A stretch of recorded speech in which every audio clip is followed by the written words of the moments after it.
여러분 오늘 말씀 제목을 한번 따라해 주시겠습니까? 죽음과 재물. 네, 재물과 죽음, 또 죽음과 재물 둘의 상관관계가 어떤 것이 있을까? 여러분 이 세상을 지배하고 있는 막강한 신은 아니지만 신에 버금가는 것이 있습니다. 그것은 우리가 흔히 만몬이라고 부르는 돈이죠. 돈이 얼마나 막강한 힘을 가지고 있냐면 우리 예수님도 하나님과 재물을 겸하여서 섬길 수 없다고 하셨을 정도입니다. 마태복음 6장 24절 말씀을 보면요, 이렇게 기록하고 있습니다. 이제 동행 구절이 누가복음 6장 13절인데 토씨가 살짝 다르고 내용은 같습니다.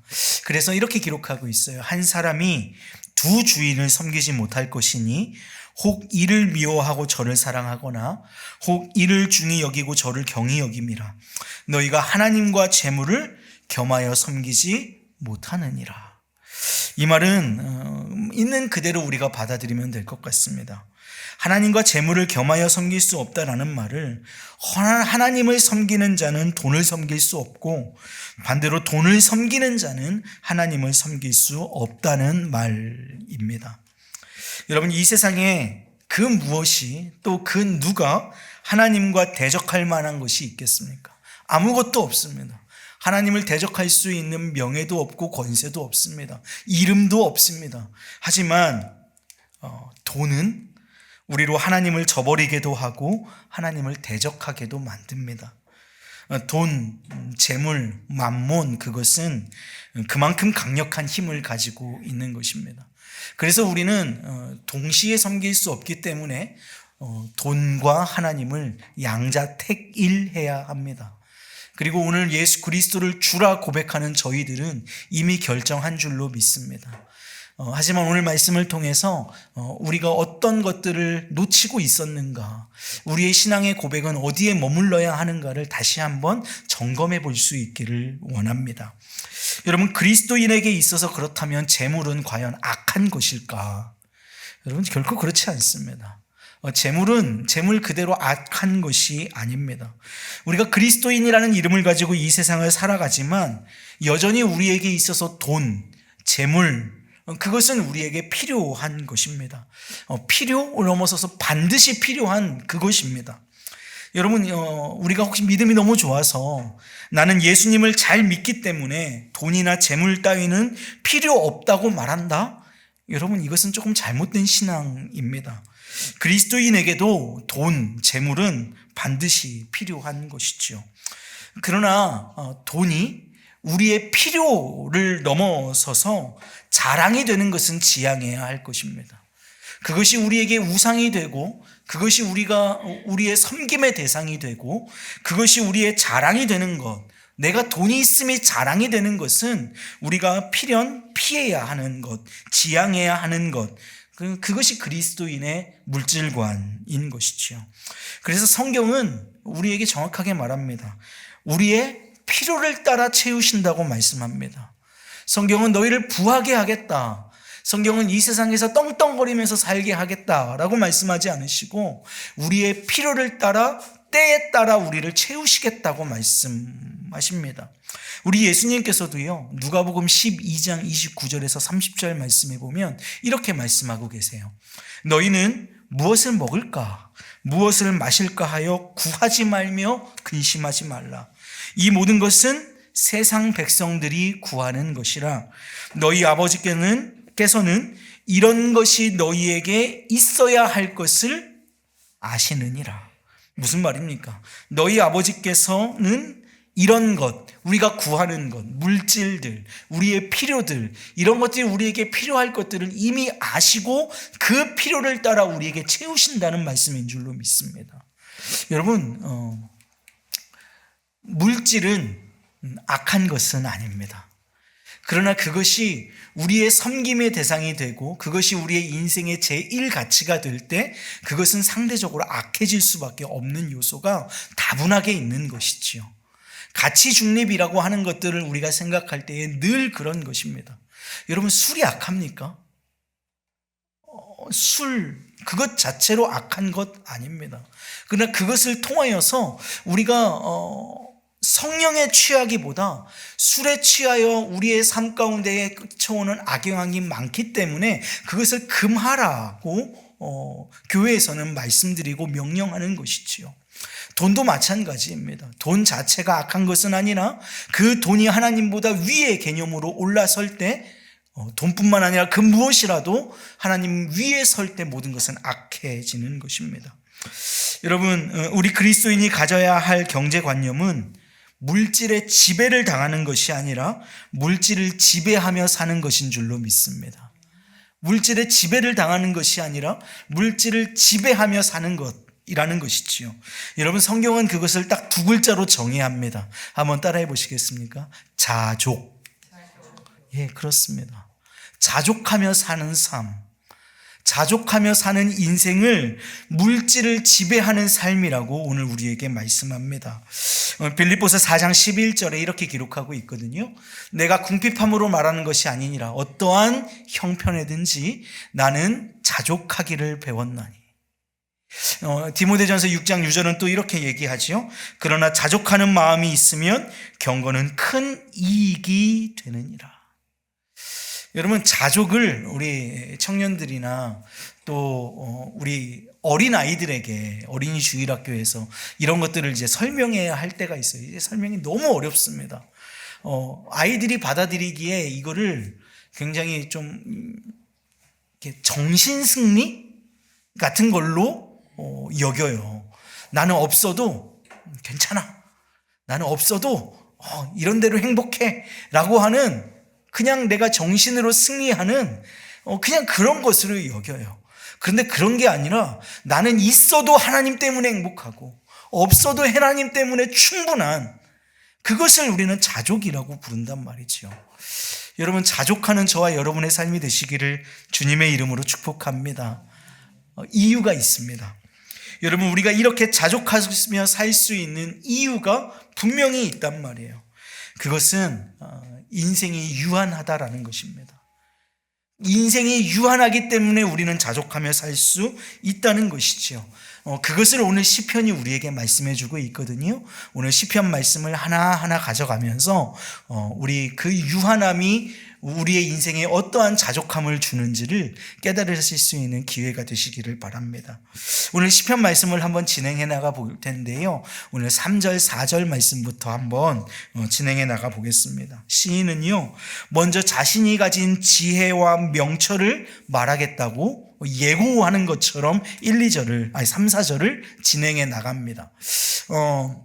우리가 읽은 시편 49편 말씀은 제가 시편을 강해할 때마다 여러 시편의 종류들이 있다고 말씀을 드렸어요. 때로는 탄식하는 시도 있고, 때로는 성전에 올라가는 시, 임례의 시도 있고, 여러 가지 종류가 있다고 했는데요. 오늘 시는 구분하자면 지혜시에 해당이 됩니다. 이건 지혜시예요. 그래서 이 지혜를 얘기할 것인데요. 3절 4절 말씀 한번 보세요. 3절 4절에 내 입은 지혜를 말하겠고 내 마음은 명철을 작은 소리로 읊조리리로다. 내가 비유에 내 귀를 기울이고 수금으로 나의 오묘한 말을 풀리로다. 그러니까 지혜의 말을 하겠다는 것입니다. 여기서 말하는 지혜는 원어적으로 따지면 인간의 지식이나 인간의 경탄스러운 지식의 어떤 한계점을 넘어선 그런 것을 이야기하는 것이 아니라 하늘로부터 임한 것을 얘기합니다. 그러니까 여기서 말하는 지혜는 하늘로부터 내려온 지혜예요. 하나님께서 나로 깨닫게 하신 것을 얘기하는 것입니다. 내 입은 지혜를 말하겠고 내 마음은 명철을 작은 소리로 읊조리리로다. 여러분, 여기서 말하는 작은 소리로 읊조린다는 말은요, 한마디로 말하면 암송하겠다는 것입니다. 외운다라는 거예요.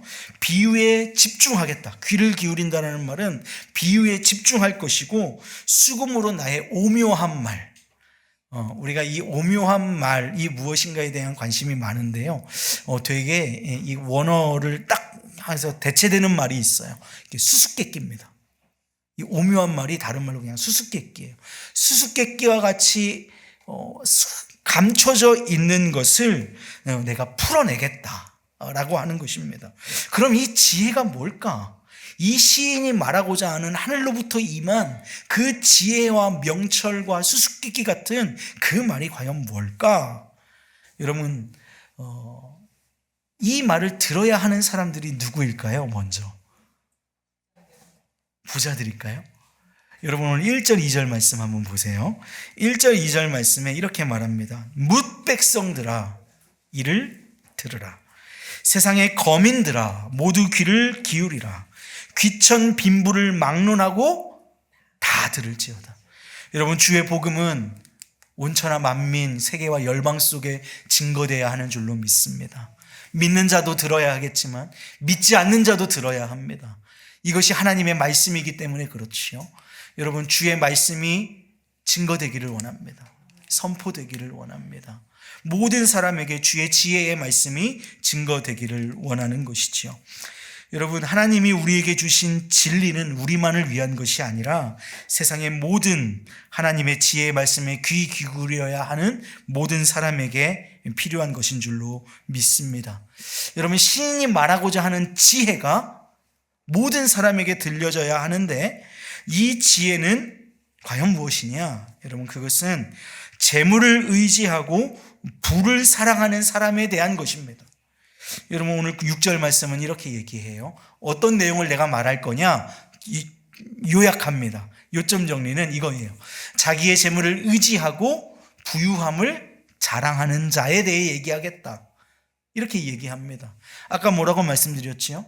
우리가 재물이 필요하나 재물을 사랑하고 재물을 자랑하는 자의 위치에 있으면 안 되고, 있거나 없거나 우리의 자랑은 오직 하나님이 되셔서 내가 부하거나 고나거나 자족하는 심령이 되는 것이 그리스도인의 삶의 모습이라고 말씀을 드렸는데, 오늘 내가 말하고자 하는 것은 재물을 의지하는 자, 하나님이 아니라 재물을 의지하는 자, 하나님을 자랑하는 사람이 아니라 부유함을 자랑하는 자, 이런 자들에 관해서 내가 말하겠다라는 것입니다. 여러분, 이런 사람들은 어떤 사람이요? 재물을 자랑하고 부유함을 자랑하고 그 재물을 의지하는 사람들은 자신이 가진 그것으로 뭐든지 다 할 수 있다고 착각합니다. 여러분, 그러나 오늘 말씀은 재물이 아무리 많아도, 이 세상에서 지금 제일 재물이 많은 사람이 일론 머스크래요. 어마어마한 부를 축적하고 있다고 하죠. 달로 가는 로켓을 자기 돈으로 만들어서 띄었다 내렸다가 할 수 있는 사람이니까요. 그런데 지금 우리 전 세계에서 핸드폰 점유율이 가장 높은 게 애플이잖아요. 그리고 이 두 번째가 우리 삼성이고 이런데, 이번에 일론 머스크가 테슬라라고 하는 전기 자동차를 가지고 있는데, 업체를 가지고 있는데, 거기서 핸드폰을 만들었어요. 핸드폰을 만들었는데 내년 예상이 삼성이 지금 1위로 어부지리로 올라갈 것 같대요. 미국 시장에서 애플의 것들을, 점유율들을 테슬라가 가져갈 거고, 그 반등으로 삼성이 어부지리로 1등이 될 것 같다, 이런 뉴스를 본 적이 있어요. 여러분, 일론 머스크의 할아버지가 와도, 여러분, 이 세상에 재물을 가장 많이 가지고 있는 사람이라 할지라도, 아니면 이 세상에 있는 모든 재물을 다 합쳐도, 무슨 말을 드리고 싶으냐면요, 그 어떤 사람도 구원을 이룰 수는 없다는 것입니다. 그 어떤 재물, 그 많은 재물로도 구원을 이룰 수는 없는 것입니다. 7절 8절 말씀 한번 보세요. 아무도 자기의 형제를 구원하지 못하며 그를 위한 속전을 하나님께 바치지도 못할 것은 그들의 생명을 속량하는 값이 너무 엄청나서 영원히 마련하지 못할 것임이니라. 이 세상에 있는 재물을 다 합쳐도, 이 세상에 있는 가진 모든 자랑들을 다 모아도 형제 한 명도 구원할 수 없는 것이 우리가 가진 재물이라는 것입니다. 돈이 아무리 큰 힘을 가지고 있다고 해도 여러분 한번 따라해 주시겠습니까? 돈은 돈입니다. 돈은 그저 돈입니다. 돈으로 생명을 살 수는 없습니다. 그래서 돈, 재물을 의지하는 것은 어리석은 일이라고 성경은 이것이 지혜라고 말하고 있는 것입니다. 여러분, 생명을 속량하는 값이 너무 엄청나대요. 여러분, 그래서 이 너무 엄청나기 때문에 세상에 있는 걸 다 합쳐도 그 값을 지불할 수 없답니다. 지구상의 모든 재물을 다 소유했다고 해도 단 하나의 생명도 속량할 수 없습니다. 인간은 생명에 속량하는 값, 우리는 이것을 속전이라고 얘기합니다. 이 속전을 영원히 마련할 수 없습니다. 어렸을 적 불렀던 찬송은 이것을 우리에게 직접적으로 드러내 줍니다. 어떤 찬송이 있었나요? 돈으로도 못 가요 하나님 나라. 돈으로는 못 가는 것입니다. 힘으로도 못 가는 것입니다. 벼슬로도 못 가는 것이고요. 지식으로는 더 못 갑니다. 아니, 더요? 아니요. 애당초 생각을 할 수 없습니다. 어여쁜 못 갑니다. 착하게 살면요, 못 가요. 그곳이 하나님 나라예요. 오직 그 값을 지불하실 수 있는 유일한 방법은 모든 죄값을 지시고 하나님이신 그분이 이 땅에 당신의 피조물의 몸을 입고 이 땅 가운데 오셔서 당신의 생명으로 우리의 죄값을 지불하시는 것밖에는 없는 줄로 믿습니다. 그래서 우리 예수님이 이 땅에 오신 거예요. 그래서 그분이 십자가에서 죽으신 줄로 믿습니다. 그리고 그분은 사망에 매여 있을 수 없어서 부활하심으로 우리도 부활 소망을 얻게 하시고 다시 오겠다 약속하시고 다시 오실 때에 우리는 영원한 하나님의 나라를 소유하게 되는 자가 되는 줄로 믿습니다. 여러분, 그 복음의 역사만이 우리를 속량할 수 있습니다. 재물로는 속량할 수 없는 것입니다. 사랑하는 여러분, 그래서 우리는 이것을 다른 말로 은혜라고 부릅니다. 왜 그렇습니까? 내가 자격이 있기 때문에, 내가 무언가를 지불했기 때문에 얻은 것이 아니기 때문에 그렇습니다. 내가 1만금을 주고 구원을 얻을 수 있어서 내가 그걸 지불했다면, 내가 내 값을 지불하면 그것은 은혜가 아니지요. 근데 내가 지불하지 않았는데 그가 그의 생명으로 나를 구원하셨습니다. 그래서 오늘 우리는 이것을 은혜라고 부르는 것이지요. 사랑하는 여러분, 은혜로 알 수 없는 그 사랑으로 구원받은 저와 여러분이신 줄로 믿습니다. 여러분, 시인은 재물을 의지하고 부유함을 자랑하는 자를 향하여서 이렇게 조소를 보냅니다. 비웃는 웃음을 보내는 것이지요. 9절 말씀입니다. 그가 영원히 살아서 죽음을 보지 않을 것인가. 무슨 말이에요? 안 죽을 것 같냐? 이런 거예요.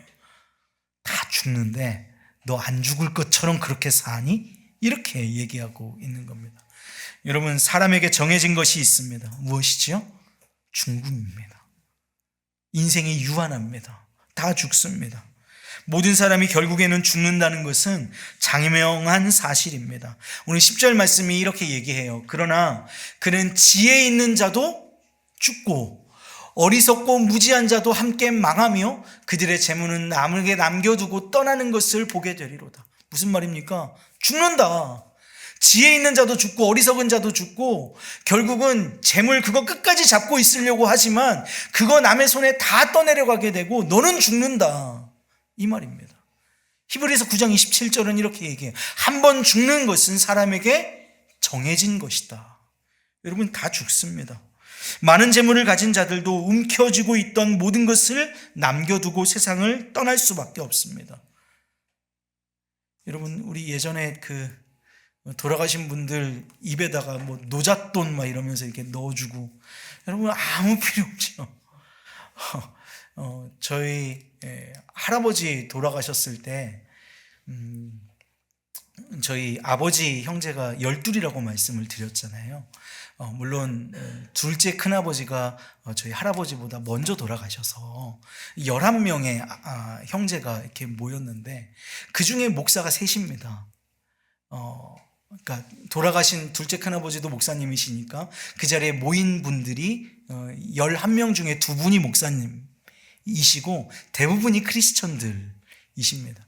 그런데 저희 가족이 아니로 저희 할아버지의 동생, 그러니까 저는 작은 할아버지라고 불리는 분들이 있잖아요. 작은 할아버지의 자손들이 우리 큰아버지 돌아가시는 길에 이렇게 뭐라도 하셔야 된다고 노잣돈을 넣겠다고. 여러분 진짜 저희 장례식장이 정말 전쟁터였습니다. 이렇게 믿는 분들은 뭐 하는 짓이냐고 막 이렇게 관 들고 올라가서 막 어떤 분이 갑자기 관 땅 다 파놨는데 막 한 바퀴를 도시는 거예요. 그러면서 어느 방향으로 해야 뭐가 된다고. 저희 아버지가 진짜 참으시다가 마지막에 적당히 하라고 그만하라고. 무슨 소용이냐고. 그 풍수지리 하시는 분이 그 동네에 계신 거예요. 그래서 이쪽으로 해야 된다고. 여러분 돈 한 푼 움켜쥐고 갈 수 없는 것이 하나님의 나라입니다. 인생은 유한하고 죽음은 필연적인 것이죠. 여러분 그래서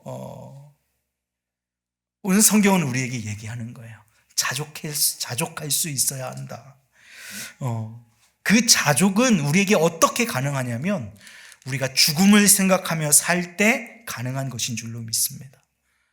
죽음 없이 내가 이것 가지고 영원히 살 것이라고 생각하면 결코 자족할 수 없어요. 그러나 나에게는 하나님의 나라가 있고 내 영원한 본향이 있다라는 사실을 기억하며 살 때에야 자족이 가능해진다고 말하고 있는 것이지요. 그래서 오늘 성경은 우리에게 얘기하는 거예요.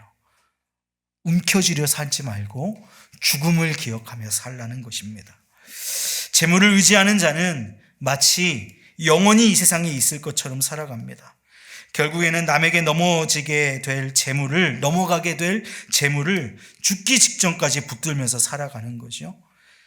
살고 있는 이 집에서 내가 영원히 살 것 같고 내가 소유한 이 소유가 영원한 나의 소유인 것처럼 살아갑니다. 11절 우리에게 이렇게 말하거든요. 그러나 그들의 속생각에 그들의 집은 영원히 있고 그들의 거처는 대대에 이르리라 하여 그들의 토지를 자기 이름으로 부르도다. 내 땅이야. 내 땅이야. 이런 거죠. 빌딩 세워놓고 그 빌딩에 자기 이름 붙이는 거예요. 미나 빌딩. 영원히 있을 것 같은 그런 빌딩. 성경이 뭐라고 얘기해요? 그거 너 천국 못 가져가. 그거 너 죽음 이후에 그거 네 거 아니야 라고 말씀하고 있는 겁니다. 모든 소유권은 죽음과 함께 사라집니다. 오늘 말씀의 결론입니다. 12절 말씀인데요. 사람은 존귀하나 장구하지 못하며 멸망하는 짐승 같도다. 우리의 자손들에게 물려준다 해도 몇 대 지나지 않아 다른 사람들의 손에 넘어가 버리기도 할 것들, 영원하지 못할 것들, 여러분 그것이 재물이고 생명의 유한함이 재물의 영원함을 우리에게 약속하지 못한다는 것입니다. 결국 우리가 진정 꿈꿔야 할 건 무엇이냐? 하나님의 나라. 우리가 진정 바라보고 의지해야 할 것은 무엇이냐? 나의 구주, 나의 그리스도. 그럼 우리가 소유하고 우리가 자랑하고 의지할 것은 무엇이냐? 우리 주 예수님밖에 없는 줄로 믿습니다. 그토록 재물을 의지 삼아 살아가는 사람을 향하여 멸망하는 짐승 같다고 오늘 시인은 탄식합니다. 여러분, 존귀하나, 사람은 존귀하나, 이게 기본 전제입니다. 사람은 존귀합니다. 하나님의 형상대로 지음받은 저와 여러분인 줄로 믿습니다. 그러나 물질을 탐구하다, 물질을 자랑하다, 그것을 의지하다, 어떻게 됐습니까? 장구하지 못한 그 인생 가운데 그것 자랑하다 멸망하는 짐승같이 되어버린 것이죠. 사랑하는 여러분, 어리석음 때문에 멸망하는 짐승같이 되는 그런 어리석음을 겪지 않는 저와 여러분이기를 원합니다. 언젠가는 반드시 죽는다는 사실을 무시하며 사는 사람, 허망한 재물을 의지하는 사람은 존귀함을 잃어버렸다. 성경은 오늘 우리에게 이렇게 결론 짓고 있습니다. 사랑하는 여러분, 이렇게 말씀을 전하면서 준비하면서 저도 한번 생각해 봅니다. 과연 나는 물질에 얼마나 자유로운가? 물질을 얼마나 다스리며 살 수 있는 능력이 내게 있는가? 너무 취약해요. 너무 연약합니다. 물질을 가지는 것, 그 물질을 탐구하는 것, 죄된 우리의 욕망과 속성 속, 죄의 속성 속에는 그게 우리 가운데 늘 존재하는 것 같아요. 기왕 있으면 더 있었으면 좋겠고, 주께서 항상 우리를 이끌어 가시는 방법 중에 딱 그만큼만 주시는 은혜가 있죠. 100원 필요하면 딱 100원만 주시는 거예요. 한 110원, 120원만 주시면 어떻게 좀 여유가 있을 것 같은데, 어떻게 좀 살 것 같은데, 어떻게 그렇게 100원 필요한데 내게 90원 있으면 딱 10원만 주시는지, 계산에 그렇게 조금 이렇게 철저하신 분 같다는 생각도 들 때도 있단 말이에요. 여러분, 그런데 하나님께서 우리의 삶 가운데 요구하시는 자족은 저와 여러분에게 요구하시는 건 딱 하나인 것 같아요. 네가 진짜 필요한 게 돈이니? 이렇게 물으시는 것 같단 말이죠. 네가 진짜 필요한 게 뭐야? 라고 물으시는 것 같단 말이에요. 그때 우리는 뭐라고 대답할 건가요? 하나님 10원만 있으면 돼요. 근데 하나님이 그 답을 우리에게 요구하고 계신 것 같지 않단 말이죠. 그럼 하나님이 요구하시는 건, 듣고 싶어 하시는 정답은 뭘까? 다 아십니다. 하나님, 우리는 하나님이 필요합니다. 오늘 그것을 우리에게 요구하고 계신다라고 우리는 믿습니다. 사랑하는 여러분, 우리의 인생 중에 돈은 반드시 필요합니다. 돈이 없으면 우리는 생활을 영위해 나갈 수 없어요. 우리의 가족을 건사할 수 없어요. 돈이 너무나 필요합니다. 그러나 그 돈의 주인이 하나님이시라는 사실을 믿으시고, 그리고 우리가 손에 움켜쥐고 있는 것이 영원하지 않은 우리의 유한한 인생 중에 있다는 것도 믿으시고, 저 하나님의 나라를 소망하시고 구주 예수 그리스도를 의지하시고 그분을 바라보시고 그분이 우리의 모든 필요가 되시는, 그분이 우리의 모든 충분히 되시는 은혜를 누리시는 저와 여러분 되시기를 주님의 이름으로 축복합니다.